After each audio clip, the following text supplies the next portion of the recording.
Good morning, I'm Dr. Eduardo Lopez. I want to share a nice experience that I had during my interviewing season, and I think that's pretty valuable for other foreign doctors pursuing a medical career in the United States, and also for residents applying for fellowships and who knows, for all sorts of jobs. Basically, interviewing is probably the most challenging most challenging part of your process. And I wouldn't say passing the boards is the most challenging process. I would say that preparing for your interviews, it's pretty demanding and it requires a lot from you. So we're going to have a little discussion on how to study for the boards in another video. This video I want to concentrate in how to prepare your paperwork. And basically, in terms of preparation, I can tell you that my personal experience was basically studying a lot. I got a lot of books. There are a multitude of books in the market. Please get the books. Don't just do it on your own. You think you're very smart. You think you're gonna master the interviewing process on your own. If you don't do it, you will fail. You can ask the most popular people, like speaking in public. They always rehearse. There's no way in the world that you're going to do well unless you rehearse things, and then unless you understand where you're coming from, what is it that you want in the residency place that you want to be. So basically, my advice is buy some books. If you have problems with conversation, get help from other people that will guide you in this aspect. When you're preparing your papers, have like at least 2 or 3 people that can help you in this aspect. Go over your papers before you submit. Remember, you're selling yourself. It's not that even if you do well on the boards, there's no difference when you go into a residency program, into an interviewing program. There's no difference between you and the guy who comes from a very prestigious medical school. The difference is that how do you perform during the interview. So you have to be ready and you have to rehearse. So when I was doing my process, I taped myself. It was kind of boring, but it helped a lot because basically in that way I realized that I was telling things that I was saying things that I was not supposed to, and I lack a lot of enthusiasm and a lot of good things that I need to express during the interview. So that's one strategy that I also recommend, taping yourselves, or if possible videotaping yourselves. The most important thing, they always tell you have to be professionally dressed. That's very important. That's correct. You have to be very professional when you're walking in the room. Your body language, your body posture, it makes a big difference. They normally don't like to see people like putting your hands in the pockets. Doesn't look professional, or like staring at the wall, or staring at the interviewer, or basically crossing your legs. Probably a good position to interview is like you need to be relaxed. Obviously, you need to show your hands, sit correctly. Don't be like sitting like this. Obviously, this is not an appropriate way to be sitting in front of a person who is interviewing you. Show your hands. Show a lot of enthusiasm. That's probably the most important thing. Remember your energy level. That's something that is going to take you to a different level. So that's what the program directors are looking for. They're looking for a person that am I getting a team player? Am I getting somebody reliable, somebody dependable, somebody that has medicine as their passion? Am I getting somebody who is emotionally stable? Am I getting somebody who is going to create a sense of cohesiveness for the program? That's what they're looking for. So again, one more time, guys. When you're interviewing, remember, there's no difference. Even if you got a 99 score on your boards, if you do bad, believe me, you're not going to get the spot. Program directors don't care about the scores. They care when they filter you. But once you get to the stage where you're, this is the protocol. Program has 1,000 applications. They invite 200 people. From the 200 people, they have 20 spots. Are you going to get the 20 spots? Well, it's up to you. And that's why I want you guys to rehearse this as many times as possible in order to be very successful. So first, when you go, a lot of energy, you need to be very humble.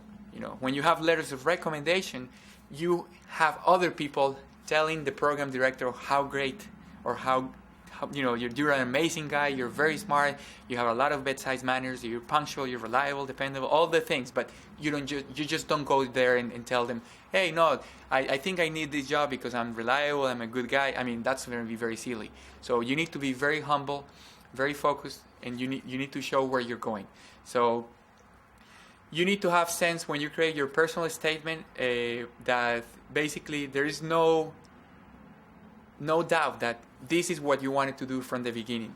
Like, I can tell you that people in the past, they said, oh, I wanted to be a surgeon, and then I wanted to be an internist. That doesn't make sense. And for program directors, that doesn't make sense, because they're always going to think, is this person going to quit the job in the middle of residency? What am I going to do? How am I going to replace this person? So you need to have them believe that your story makes sense from the beginning till the end. Even if you never thought about internal medicine, but you apply for internal medicine, you got to make it believe it, that you always fell in love with this field, and you have very powerful reasons to continue in this field. Don't jump from one job to another, telling that you're going to be a pediatrician or maybe an internist, maybe a surgeon. That's totally wrong, and I want you guys not to make that mistake. So probably when you're applying, just try to apply, make up your mind, and only applying to one program. That's very important. When you're talking to the program director, you need to have like these books that I was telling you about. They have like 40 or 50 challenging questions that you need to know. Like, tell me about yourself. It comes to the same point. You don't rehearse, you get killed. Very easy. So you need to know, tell me about yourself. Why should I hire you? Why should I basically tell me what is the most difficult patient that you've had? Present a case. All those things you need to rehearse. But basically, I'm just going to go over a few key points that I did during my interview. And I think it was pretty successful. So I want you to visualize your interview day. How are you going to start talking about yourself? Let her play your game. You have 15 minutes, 20 minutes, sometimes 30 minutes. My interview was approximately an average of 30 minutes. Those 30 minutes, there are two possible outcomes. You let the lady talk, you let the doctor talk, or you talk. If you let them talk, you're going to get killed. They're going to start asking you a lot of challenging questions that you don't even know how to answer. Even though that you rehearsed questions thousands of times, you may get these challenging questions that you don't know how to answer. So you have 30 minutes to talk about yourself. But remember, you need to be humble. If you start talking about how great of a guy you are, you're done. They don't want, that's the last thing they want. They want somebody who's conceited. So basically, try to initiate the conversation. First, try to compliment the program director. I'm very impressed with the dedication or the enthusiasm of the residents. I see that they get a great education in your program. I like this, I like that, blah, blah, blah. People respond to compliments. Don't forget that. It's very important that you always compliment people. They're most likely going to like you. And that's part of the human nature. Even though they say that people, when they compliment people, that's not well seen. Yes, it is. You need to compliment somehow the program director, their work, and they love to hear that. So, I enjoy my day in the words and tell them about your experience and everything else. This is an important point. You need to create a desire for you. You need to have them want you. And how do you do that? This is a little bit of a tricky situation because, again, as I said, you're not going to tell them you're the greatest, but you're going to tell them, like I want to be in a good program with a good program director, great education experience like this program. When I first came to this program, I felt myself home. When my current boss or my current supervisor or my dean or my program director is very sad that I'm leaving them. But I think I had an incredible experience with the place where I'm coming from. Remember, you always have to talk in a positive way about your previous experiences. I'm just going to tell you one thing.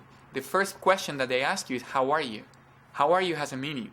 If they sense that you are like, oh, but I'm okay, I had a rough day. Did you find any problem finding us? Oh yeah, I got lost and it was so difficult, I couldn't find the interview. You're a negative person, you're not going to get the job. Even though your previous experiences were rough, you need to show that everything in your life looks perfect. I don't know if I'm making sense with the things I'm saying, but when they ask you, how are you? You have to be very enthusiastic. I'm great. I'm very happy to be here. Very, extremely happy to be here. Obviously, you don't overdo. That's another important point. You have to stay cool. that's something very important. If you show that you're anxious, uptight, it's probably not a good thing. So that's why you need to rehearse. When you rehearse 10,000 times, you don't make the mistakes. So humor can be something really powerful too.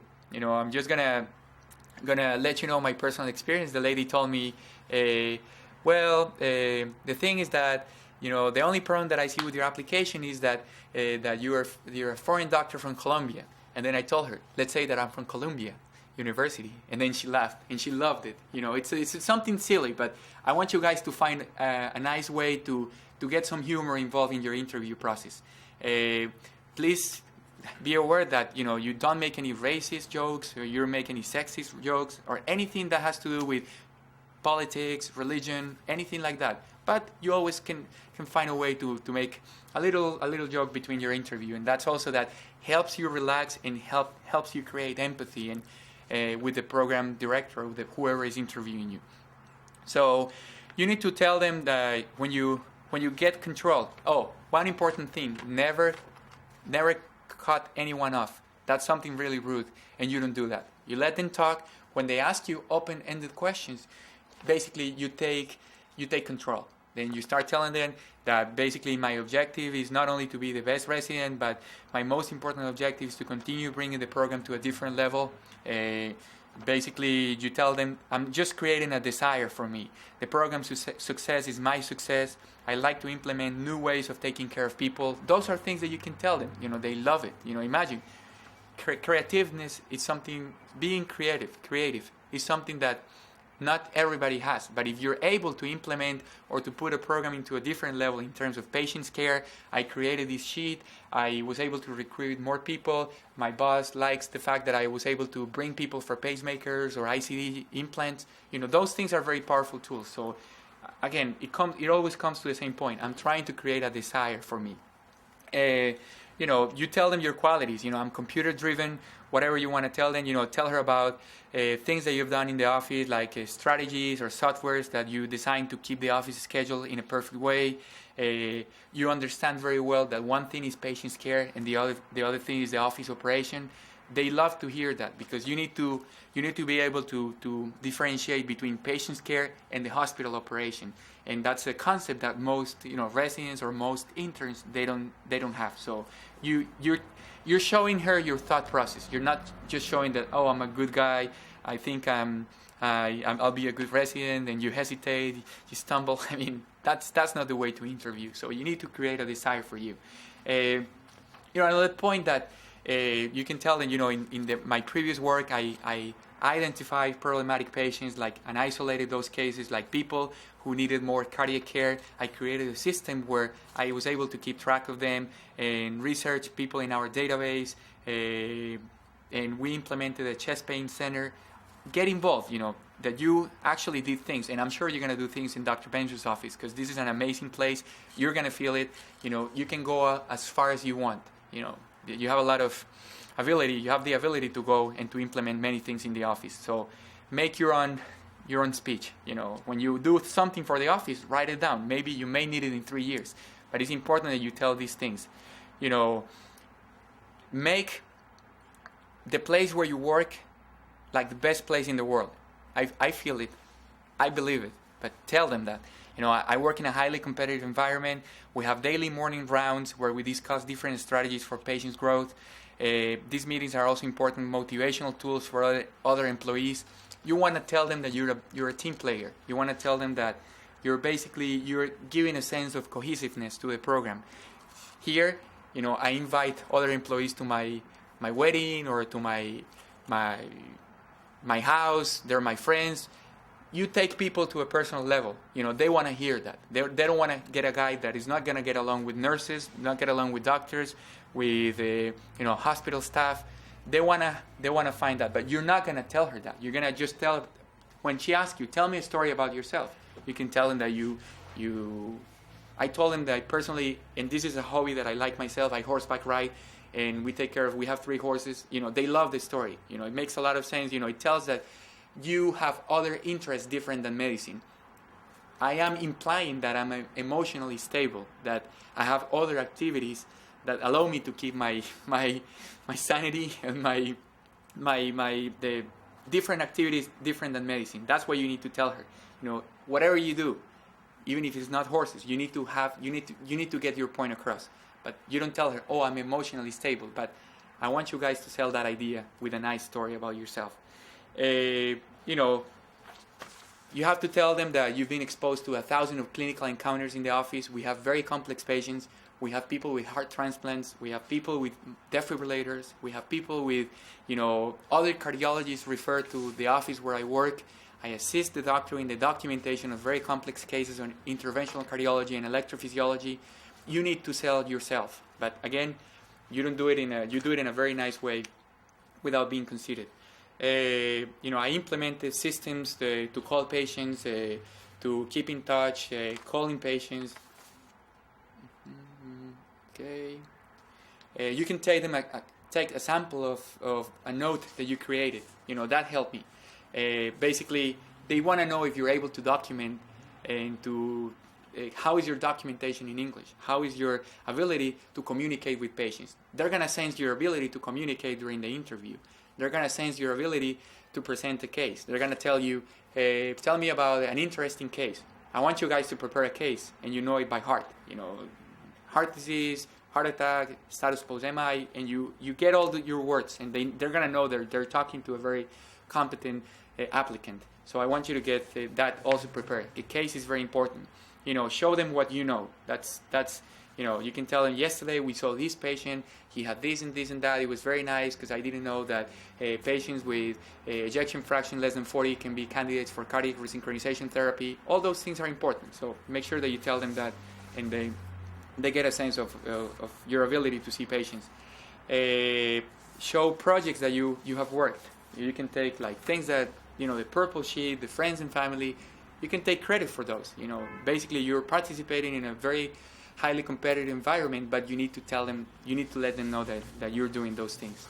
You know, the most important thing is like you show energy, you smile, you relax, you're not considered, you're a very humble individual, that you're a team player, you're emotionally stable, you're reliable, dependable, and that you know medicine. And I'm sure you're gonna get the job. I mean, it's just a matter of rehearsing. Have that in mind, and just don't show up to the interview without rehearsing 10,000 times, because you're going to get killed. That's my advice, and I hope it works for you guys, because it did work for me very well. Thank you so much.